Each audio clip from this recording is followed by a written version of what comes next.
जय हिंद, वंदे मातरम। स्वागत है आप सभी का फ्री एग्जाम जिन यूट्यूब चैनल पर। दोस्तों, अगर आप बिहार जीविका 2025 का एग्जाम देने वाले हैं तो ये आज आपके लिए शानदार प्रैक्टिस सेट होने वाला है, जिसमें हमने केवल वही प्रश्न शामिल किया है जिस प्रकार के प्रश्न आपके एग्जाम में पूछे जाएंगे।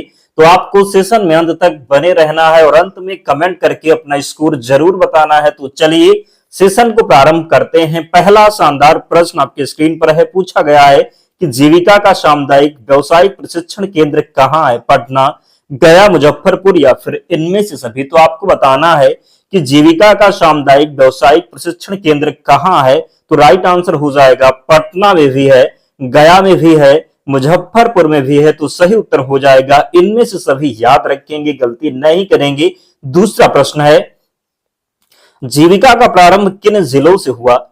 समस्तीपुर और मुजफ्फरपुर, गया और खगड़िया, गया और दरभंगा, समस्तीपुर और पटना। तो आपको बताना है कि जीविका का प्रारंभ किन जिलों से हुआ। जीविका का प्रारंभ किन जिलों से हुआ? तो जीविका का प्रारंभ हुआ था गया और खगड़िया से। कहां से? तो जीविका का प्रारंभ हुआ था गया और खगड़िया से। याद रखना है। अगला है, प्रथम बिहारी जिन्हें ज्ञानपीठ पुरस्कार प्राप्त हुआ? रामधारी सिंह दिनकर, राम वृक्ष वेनीपुरी, राहुल सांस्कृतन, वैद्यनाथ मिश्र। तो बताना है आपको कि प्रथम बिहारी जिन्हें ज्ञानपीठ पुरस्कार प्राप्त हुआ। प्रथम बिहारी जिन्हें ज्ञानपीठ पुरस्कार प्राप्त हुआ तो रामधारी सिंह दिनकर को ज्ञानपीठ पुरस्कार प्राप्त हुआ था। प्रथम बिहारी थे। चौथा प्रश्न है, अशोक चक्र प्राप्त करने वाले प्रथम बिहारी वासी निम्न में से कौन है? स्वर्गीय रणधीर वर्मा, अशोक वर्मा, रणवीर वर्मा, पीके गुप्ता। तो अशोक चक्र प्राप्त करने वाले प्रथम बिहारी वासी निम्न में से कौन है? अशोक चक्र प्राप्त करने वाले प्रथम बिहारी वासी निम्न में से कौन है? याद रखेंगे, जो सही उत्तर होने वाला है स्वर्गीय रणधीर वर्मा। राइट आंसर होगा स्वर्गीय चक्र प्राप्त करने वाले प्रथम बिहारी वासी कौन? तो अशोक चक्र प्राप्त करने वाले प्रथम बिहार वासी हैं स्वर्गीय रणधीर वर्मा। अगला है, भारत में सर्वप्रथम स्वाधीनता दिवस कब मनाया गया? 1935, 1927, 1928 या फिर 1930 में। तो भारत में सर्वप्रथम स्वाधीनता दिवस कब मनाया गया? तो भारत में सर्वप्रथम स्वाधीनता दिवस मनाया गया 1930 में। भारत में सर्वप्रथम स्वाधीनता दिवस 1930 को मनाया गया। छठवां प्रश्न है, एसएसजी की सदस्य महिलाओं को क्या कहा जाता है? सखी, सेविका, दीदी या फिर इनमें से कोई नहीं। तो एसएसजी की सदस्य महिलाओं को क्या कहा जाता है? तो दीदी कहा जाता है एसएसजी की सदस्य महिलाओं को। आप में से बहुत से ऐसे दोस्त हैं जिन्होंने अब तक वीडियो को लाइक नहीं किया है। आप सभी से विनम्र निवेदन है, जिन्होंने वीडियो को लाइक नहीं किया है जल्दी से लाइक कीजिए और चैनल को सब्सक्राइब करना है। आप अगर डेली हमारे साथ जुड़ते हैं, विश्वास रखिए, बस आपको निरंतर एक एक प्रश्न को पूरे ध्यान से देखना है। निश्चित ही यहां से प्रश्न बनेगा एग्जाम में आपके और आप जरूर सही करके आएंगे। बस आपको डेली जुड़ना होगा। भारतीय राष्ट्रीय कांग्रेस के किस अधिवेशन में मौलिक अधिकारों और राष्ट्रीय आर्थिक कार्यक्रम का प्रस्ताव पारित किया गया? लाहौर अधिवेशन, कराची अधिवेशन, फैजपुर अधिवेशन, हरिपुरा अधिवेशन। तो भारतीय राष्ट्रीय कांग्रेस के किस अधिवेशन में मौलिक अधिकारों और राष्ट्रीय आर्थिक कार्यक्रम का प्रस्ताव पारित किया गया? याद रखेंगे, सही उत्तर होगा कराची अधिवेशन। क्या हो जाएगा? तो राइट आंसर होगा कराची अधिवेशन। याद रखना है। आठवां प्रश्न है, G7 का कौन सा देश एक यूरोपीय संघ का सदस्य नहीं है? जर्मनी, फ्रांस, इटली या फिर जापान। तो G7 का कौन सा देश एक यूरोपीय संघ का सदस्य नहीं है? तो सही उत्तर होगा जापान। क्या हो जाएगा? तो राइट आंसर होगा जापान। अगला है, हीमोग्लोबिन में कौन सा खनिज पाया जाता है? कैल्शियम, पोटेशियम, सोडियम या फिर लोहा। तो हीमोग्लोबिन में कौन सा खनिज पाया जाता है? हीमोग्लोबिन में लोहा पाया जाता है। क्या? तो हीमोग्लोबिन में कौन सा खनिज पाया जाता है? हीमोग्लोबिन में लोहा पाया जाता है। याद रखना है। अगला है, लोकसभा का अधिवेशन वर्ष में कम से कम कितनी बार बुलाया जाना आवश्यक है? लोकसभा का अधिवेशन वर्ष में कम से कम कितनी बार बुलाया जाना आवश्यक है? 4 बार, 3 बार, 2 बार या फिर 1 बार। तो लोकसभा का अधिवेशन वर्ष में कम से कम कितनी बार बुलाया जाना आवश्यक है? याद रखेंगे। क्या हो जाएगा राइट आंसर? तो राइट आंसर इसका हो जाएगा 2 बार। कितनी बार? तो 2 बार सही उत्तर होगा, गलती नहीं करना है। अगला है, निम्न में से सबसे बड़ी पर्वत श्रृंखला कौन सी है? हिमालय, अल्पस, एंडीज या फिर इनमें से कोई नहीं। तो कई बार ये प्रश्न आप पढ़े हैं। एंडीज राइट आंसर हो जाएगा। 12 नंबर प्रश्न है, किस भारतीय शतरंज खिलाड़ी को ग्रैंड मास्टर की उपाधि से सम्मानित किया गया? विश्वनाथ आनंद, कोनेरू हेम्पी, आर प्रज्ञानंद, उपरोक्त सभी। क्या होगा सही उत्तर? तो किस भारतीय शतरंज खिलाड़ी को ग्रैंड मास्टर की उपाधि से सम्मानित किया गया है? तो विश्वनाथ आनंद को भी, और कोनेरू हम्पी को भी, किसे तो कोनेरू हम्पी के भी, और आर प्रज्ञानंद को भी। तो सही उत्तर होगा उपरोक्त सभी। क्या हो जाएगा सही उत्तर? तो उपरोक्त सभी। अगला है, संयुक्त राष्ट्र पर्यावरण कार्यक्रम द्वारा दिया जाने वाला चैंपियन ऑफ द अर्थ पुरस्कार किस क्षेत्र से संबंधित है? शांति, पर्यावरण, मानवाधिकार, गरीबी उन्मूलन। तो संयुक्त राष्ट्र पर्यावरण कार्यक्रम द्वारा दिया जाने वाला चैंपियन ऑफ द अर्थ पुरस्कार किस क्षेत्र से संबंधित है? सही उत्तर इसका हो जाएगा पर्यावरण से। संयुक्त राष्ट्र पर्यावरण कार्यक्रम द्वारा दिया जाने वाला चैंपियन ऑफ द अर्थ पुरस्कार किस क्षेत्र से संबंधित है? तो पर्यावरण से। 14 नंबर प्रश्न है, गांधी बिन समझौता का मुख्य परिणाम क्या था? भारत का विभाजन, गोलमेज सम्मेलनों का बहिष्कार, सविनय अवज्ञा आंदोलन का निलंबन, पूर्ण स्वराज की घोषणा। तो गांधी बिन समझौता का मुख्य परिणाम क्या था? गांधी बिन समझौता का मुख्य परिणाम क्या था? सही उत्तर होगा सविनय अवज्ञा आंदोलन का निलंबन हो जाएगा। क्या? तो गांधी बिन समझौता का मुख्य परिणाम क्या था? सविनय अवज्ञा आंदोलन का निलंबन। अगला है, आईएसपी का पूर्ण रूप क्या है? International service provider, internet service protocol, internet service provide information security protocol. बताना है आपको कि आईएसपी का पूर्ण रूप क्या है। आईएसपी का पूर्ण रूप क्या है? तो इंटरनेट सर्विस प्रोवाइडर। क्या? तो इंटरनेट सर्विस प्रोवाइडर सही उत्तर हो जाएगा। आईएसपी का पूर्ण रूप क्या है? तो इंटरनेशनल सर्विस प्रोवाइडर यहाँ पर सही उत्तर होगा। अगला है, बिहार में न्यूनतम महिला साक्षरता वाला जिला कौन सा है? रोहतास, भोजपुर, पूर्णिया या फिर सहरसा।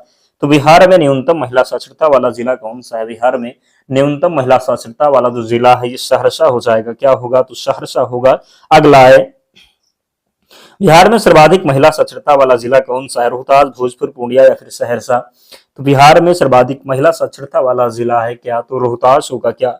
तो रोहतास राइट आंसर होगा। 18 नंबर प्रश्न है, न्यूनतम जनसंख्या घनत्व वाला जिला कौन सा है? बांका, जमुई, कैमूर या फिर पटना। तो न्यूनतम जनसंख्या घनत्व वाला जिला जो हो जाएगा ये कैमूर होगा। न्यूनतम जनसंख्या घनत्व वाला जिला कैमूर है। न्यूनतम जनसंख्या घनत्व वाला जिला की बात करेंगे तो कैमूर राइट आंसर होगा। अगला है, मुक्केबाजी में एक राउंड की अवधि कितनी होती है? 1 मिनट, 3 मिनट, 2 मिनट या फिर 4 मिनट। तो मुक्केबाजी में एक राउंड की अवधि कितनी होती है? मुक्केबाजी में एक राउंड की अवधि होती है कितनी? तो 3 मिनट। कितनी? तो 3 मिनट राइट आंसर होगा। भारत में खेल में आजीवन उपलब्धि के लिए कौन सा पुरस्कार दिया जाता है?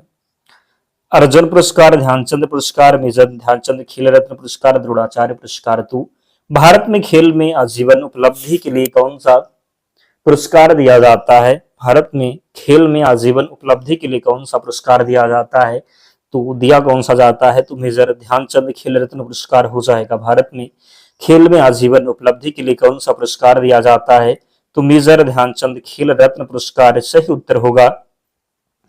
भारत छोड़ो आंदोलन के समय भारत का वायसराय कौन था? वेबल, इरविन, लिनलिथगो, माउंटबेटन। तो भारत छोड़ो आंदोलन के समय भारत का वायसराय कौन था? भारत छोड़ो आंदोलन के समय भारत का वायसराय कौन था? तो भारत छोड़ो आंदोलन के समय भारत का वायसराय था लिनलिथगो। कौन? तो भारत छोड़ो आंदोलन के समय भारत का वायसराय था लिनलिथगो। 22 नंबर प्रश्न है, भारत का पहला परमाणु परीक्षण किस स्थान पर किया गया था? चांदीपुर, श्रीहरिकोटा, पोखरण, थुम्बा। भारत का पहला परमाणु परीक्षण किस स्थान पर किया गया था? तो भारत का पहला परमाणु परीक्षण किया था पोखरण में। कहां पर? तो पोखरण राजस्थान में। कब अगर पूछा जाए किया गया था? तो 1974 में पोखरण राजस्थान में। ऑपरेशन का नाम दिया गया था इस्माइल बुद्धा। अगला है, नील करेक्टर प्रिंटर का इस्तेमाल करना चाहता है, निम्नलिखित में से उसे किसे चुना है? Chain printer, laser printer, drum printer, dot matrix printer. तो नील करेक्टर प्रिंटर का इस्तेमाल करना चाहता है तो करेक्टर प्रिंटर के लिए आप उपयोग करेंगे किसका? तो डॉट मैट्रिक्स प्रिंटर। क्या? तो डॉट मैट्रिक्स प्रिंटर सही उत्तर होगा। अगला है, कंप्यूटर की किस पीढ़ी ने प्रोग्रामिंग भाषा के रूप में मशीन कोड का प्रयोग किया? कंप्यूटर की किस पीढ़ी ने प्रोग्रामिंग भाषा के रूप में मशीन कोड का प्रयोग किया? कंप्यूटर की किस पीढ़ी ने प्रोग्रामिंग भाषा के रूप में मशीन कोड का प्रयोग किया? प्रथम, द्वितीय, तृतीय या फिर चतुर्थ? सही उत्तर कमेंट कीजिए और बताइए। राइट आंसर होगा प्रथम हो जाएगा। कंप्यूटर की किस पीढ़ी ने प्रोग्रामिंग भाषा के रूप में मशीन कोड का प्रयोग किया, तो प्रथम हो जाएगा सही उत्तर। अगला है, कौन सा बल हमारे सौरमंडल की संरचना को बनाए रखता है? गुरुत्वाकर्षण, प्रत्यास्थ, वैद्युत, स्थैतिक या फिर इनमें से कोई नहीं। तो कौन सा बल हमारे सौरमंडल की संरचना को बनाए रखता है? कौन सा बल होगा? सही उत्तर होगा गुरुत्वाकर्षण बल। कौन सा बल हमारे सौरमंडल की संरचना को बनाए रखता है? गुरुत्वाकर्षण बल राइट आंसर होगा। अगला प्रश्न है, बिहार का निम्नलिखित में से कौन सा नृत्य गुजरात में किए जाने वाले गरबा के समान है? कजरी, झुमरी, विदेशिया या फिर कथक? तो बिहार का निम्नलिखित में से कौन सा नृत्य गुजरात में किए जाने वाले गरबा के समान है? तो गरबा के समान है झुमरी नृत्य। कौन सा होगा? तो झुमरी नृत्य सही उत्तर है। अगला है, सेंट्रल प्रोसेसिंग यूनिट और रैंडम एक्सेस मेमोरी मॉड्यूल जैसे महत्वपूर्ण सिस्टम घटक किससे जुड़े होते हैं? Magnetic tape, motherboard, optical disk, flash memory. तो सेंट्रल प्रोसेसिंग यूनिट और रैंडम एक्सेस मेमोरी मॉड्यूल जैसे महत्वपूर्ण सिस्टम घटक किससे जुड़े होते हैं? तो ये मदरबोर्ड से जुड़े होते हैं। किससे? तो सेंट्रल प्रोसेसिंग यूनिट और रैंडम एक्सेस मेमोरी मॉड्यूल जैसे महत्वपूर्ण सिस्टम घटक किससे जुड़े होते हैं? मदरबोर्ड से जुड़े होते हैं। अगला है, एकीकृत ग्रामीण विकास कार्यक्रम किस पंचवर्षीय योजना में शुरू किया गया था? तीसरी पंचवर्षीय योजना, पांचवी पंचवर्षीय योजना, छठी पंचवर्षीय योजना, आठवीं पंचवर्षीय योजना? तो एकीकृत ग्रामीण विकास कार्यक्रम किस पंचवर्षीय योजना में शुरू किया गया था? एकीकृत ग्रामीण विकास कार्यक्रम किस पंचवर्षीय योजना में शुरू किया गया था? सही उत्तर होगा छठी पंचवर्षीय योजना। क्या होगा? तो एकीकृत ग्रामीण विकास कार्यक्रम किस पंचवर्षीय योजना में शुरू किया गया था? तो छठी पंचवर्षीय योजना। पशुधन से प्राप्त कौन सा उत्पाद सीधे ऊर्जा उत्पादन में उपयोग किया जाता है? दूध, मांस, गोबर या फिर ऊन? तो पशुधन से प्राप्त कौन सा उत्पाद सीधे ऊर्जा उत्पादन में उपयोग किया जाता है? सही उत्तर होगा गोबर हो जाएगा राइट आंसर। पशुधन से प्राप्त कौन सा उत्पाद सीधे ऊर्जा में उत्पादन उपयोग किया जाता है? तो गोबर होगा सही उत्तर। क्या होगा? तो सही उत्तर होगा गोबर। अगला है, बिहार मुख्यमंत्री छात्र क्रेडिट कार्ड योजना के तहत छात्रों को अधिकतम कितनी राशि का ऋण मिल सकता है? 1 लाख, 2 लाख, 3 लाख या फिर 4 लाख? तो सही उत्तर होगा 4 लाख। कितना? तो बिहार मुख्यमंत्री छात्र क्रेडिट कार्ड योजना के तहत छात्रों को अधिकतम कितनी राशि का ऋण मिल सकता है? तो 4 लाख का अधिकतम ऋण मिल सकता है। दोस्तों 30 प्रश्न थे, आप लोग कमेंट कीजिए और बताइए कि 30 प्रश्नों में आपका स्कोर क्या रहा, कितने प्रश्न आप सही कर पाए, जरूर कमेंट में बताएं। और पीडीएफ के लिए टेलीग्राम चैनल से जुड़ जाना, लिंक डिस्क्रिप्शन बॉक्स में है, या फिर आप टेलीग्राम पर जाएंगे, सर्च करेंगे फ्री एग्जाम जोन, आपको चैनल मिल जाएगा, ज्वाइन हो जाना, वहां पर आपको सारी पीडीएफ मिल जाएगी। तो मिलते हैं नेक्स्ट वीडियो में, तब तक पढ़ते रहिए, ध्यान रखिए अपना, स्वस्थ और सुरक्षित रहिए। जय हिंद।